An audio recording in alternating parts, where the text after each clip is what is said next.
All at once, you lost your first name. You're a cop, a flatfoot, a bull, a dick, John Law. You're the fuzz, the heat, you're poison, you're trouble, you're bad news. They call you everything, but never a policeman. Maybe she's right. Behind the fame and the calm exterior of Joe Friday, Jack Webb carried a secret he never dared to share until the very end. As he neared his final days, he revealed 5 actors he simply couldn't stand. People who stood beside him, then stabbed him the moment his back was turned. 1 insult, 1 smirk, 1 act of defiance, and he never let it go. Was Jack Webb the victim? Or the man who turned small betrayals into lifelong enemies? Let's find out these 5 names he exposed before he died. Number 1.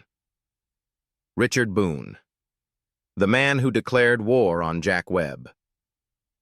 Richard Boone was the one actor Jack Webb never forgave, because Boone did something almost no one in Hollywood dared to do in the early 1970s. He challenged Webb face-to-face on his own set in front of his own crew, and he did it more than once. Their feud began in 1972 during the production of Heck Ramsey, filmed on the Universal Studios backlot in Los Angeles. Boone was already a major television icon thanks to Have Gun, Will Travel. He walked onto the set with the swagger of a man who had carried an entire network on his back. Webb, meanwhile, was the executive producer through Mark 7 Limited. Silent, stern, notorious for total creative control. Drama erupted almost immediately. Webb began rewriting scripts overnight, firing writers Boone trusted, and reshaping the tone of the show into something closer to Dragnet than a Western. Boone considered it sabotage. One morning in late October 1972, inside Stage 24 at Universal, Boone slammed a revised script onto a table and shouted, "You're strangling this show, Jack!" Crew members later recalled the studio going silent. Webb refused to back down. He believed the show needed discipline.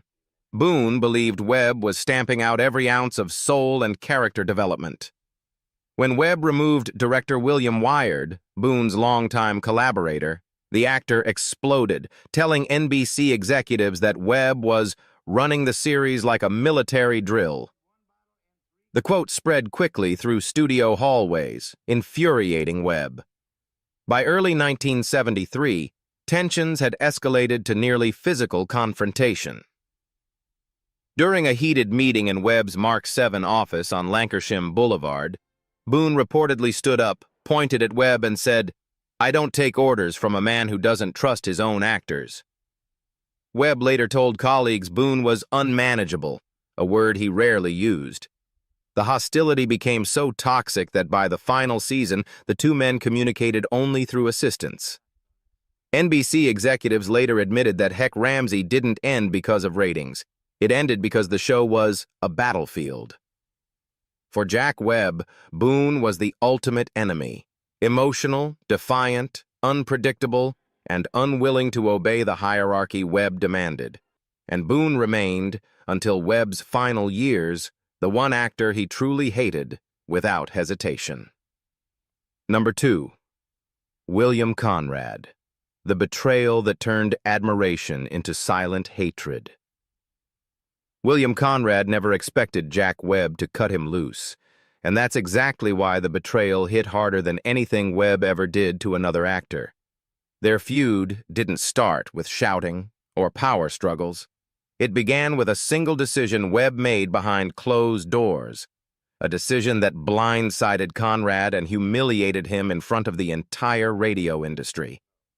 This story starts in 1951, when Dragnet ruled American radio. Conrad's booming baritone was the backbone of the show. He wasn't just Webb's partner on air. He was the one who carried most of the dramatic weight. Listeners loved him. Advertisers praised him. NBC executives expected he would automatically transition to television when Webb announced the TV adaptation for the fall of 1952. But Webb had other plans. Without warning, without a phone call, without even a courtesy meeting, Webb cast Ben Alexander as the new TV partner. When Conrad heard the news, from an NBC secretary, not from Webb, It was more than a snub. It was a public humiliation.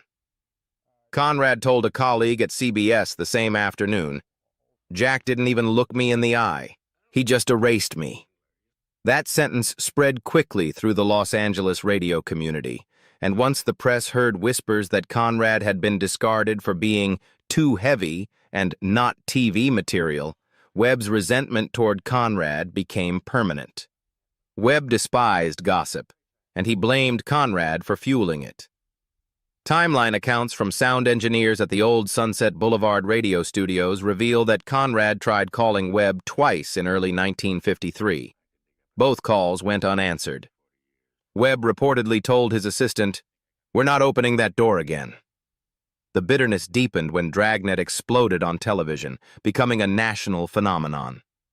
Conrad had to watch week after week as Webb took the spotlight of a franchise Conrad helped build. That was why Conrad never forgave him. Webb, in turn, never mentioned Conrad publicly again. Number 3. Harry Morgan, the quiet partnership that slowly turned into a one-sided war. Could anyone have predicted that the calm, polite teamwork between Jack Webb and Harry Morgan would eventually crack under pressure and turn into one of Webb's most private resentments? Their partnership looked perfect on television, but behind the scenes, Webb never forgave Morgan for challenging him where he felt strongest: control. Their tension began almost immediately in 1967, when Morgan joined the revival of Dragnet as Officer Bill Gannon. On their first week of filming at the old KNBC lot on West Alameda Avenue in Burbank, Morgan paused during rehearsal and asked Webb if he could adjust a line to sound more human. Webb froze. Crew members later said he stared at Morgan for several seconds before replying flatly, "Say it as written." Morgan wasn't being rebellious. He was a veteran character actor accustomed to shaping scenes through nuance, but every time he tried to add personality, Webb cut him off. By early 1968, this minor friction had evolved into silent hostility. A lighting technician recalled Webb muttering after one take, "Harry wants to act. I want accuracy." The breaking point came during a night shoot in May 1969. Morgan requested a second take after stumbling through a technical line. Webb refused, demanding the imperfect take be printed. Morgan quietly said, "Jack, it doesn't play right." Webb's response, according to a sound operator on set, "It plays how I say it plays." From that day forward, Morgan stopped making suggestions. He delivered lines exactly as written, emotion stripped away. The show ran smoothly, but the friendship never recovered. Morgan later admitted in an interview, "Jack was a good man, but everything had to be done his way." Webb saw that statement as criticism disguised as politeness, and he took it personally. Though the two completed the series professionally, Webb resented Morgan's subtle pushback until the end of his life. Number 4. Robert A. Senator, the creative partner who became Jack Webb's most relentless rival. The moment Robert A. Senator challenged Jack Webb's definition of realism, their partnership began to crack.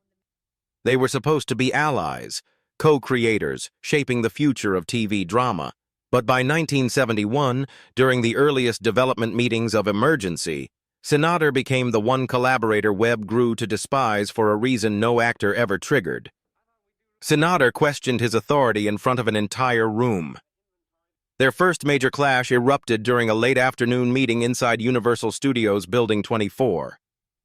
Senator pitched a storyline involving a paramedic freezing during a traumatic call, a real case pulled from Los Angeles County logs. Webb rejected it instantly. "Paramedics don't freeze," he said. Senator pushed back hard, replying, "Real people break, Jack. That's what makes them human." That single sentence ignited a silent war.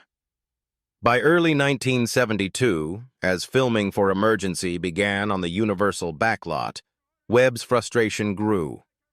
He claimed Senator was turning the show into soap opera sentiment. Senator accused Webb of stripping every script of humanity. A script supervisor who worked on episode 5 recalled Webb taking a red pen and slashing out 3 pages in front of the writing staff, saying, "Facts first, feelings second." Senator slammed his notebook shut and walked out. During production of the mid-season episodes, Senator inserted more emotional beats. Webb cut most of them in editing. Senator retaliated by visiting the set more frequently, standing behind the camera and telling actors, "Play it real, don't play it cold." Webb eventually banned him from the shooting floor unless invited. In late 1973, an NBC executive attempted to mediate. The meeting lasted 13 minutes. Webb insisted on strict procedural accuracy. Senator insisted audiences needed characters, not robots. Afterward, Webb reportedly told a colleague, "Senator wants drama. I want truth. We can't both win." They kept working together only because Emergency was a hit, but respect evaporated. By the final seasons, communication funneled through assistants. Webb described Senator privately as the man who turned realism into argument. For Jack Webb, Senator wasn't just a collaborator gone wrong. He was the one creative mind he could never fully control, and that made him unforgettable in Webb's gallery of grudges. Number 5. Herb Ellis, the first actor. Jack Webb ever fired, and the one he never stopped resenting. Jack Webb and Herb Ellis never recovered from the moment their working relationship imploded inside the cramped radio studios on Sunset Boulevard in late 1952. Ellis wasn't just another supporting actor. He was the first man to play Officer Frank Smith, Joe Friday's partner, at a time when Dragnet was exploding across American radio. And that's precisely why the fallout between the two men cut so deep. Their conflict began when Webb started pushing Dragnet toward television. Ellis expected to move with the franchise. After all, he had helped shape the sound and rhythm of Friday's two-man dynamic. But Webb had already decided he wanted a different face, a softer personality, someone more controllable. That man would eventually be Ben Alexander. The confrontation happened during a nighttime rehearsal in October 1952. Ellis questioned a rewrite that flattened his character's lines into what he called robotic procedure talk. Webb stopped the rehearsal, looked directly at him, and said, "The lines are correct. Your attitude isn't." Ellis refused to back down. He told Webb that a partner needed personality, not just a badge number. That sentence sealed his fate. 3 days later, inside Mark Seven's office on Cahuenga Boulevard, Webb informed Ellis he was being replaced. No negotiation, no explanation, just gone. For Ellis, it wasn't just a firing, it was erasure. In a 1960 radio interview, Ellis said bluntly, "Jack wanted obedience, not acting." That quote circulated in the industry, and Webb never forgave the implication. When Dragnet debuted on TV in 1952, Ellis wasn't invited, wasn't credited, and wasn't acknowledged as the original Frank Smith. Webb even refused suggestions from NBC executives to let Ellis appear in guest roles. According to one Mark Seven production assistant, Webb said, "If he questioned me once, he'll question me again." Over the years, Ellis continued working steadily, but the resentment never cooled. He told colleagues he'd never received even a single phone call from Webb after being dismissed. Webb, for his part, never spoke Ellis's name again. Now that you've heard the 5 names Jack Webb could never forgive, what do you think? Were these actors truly in the wrong, or did Webb help create the enemies he feared?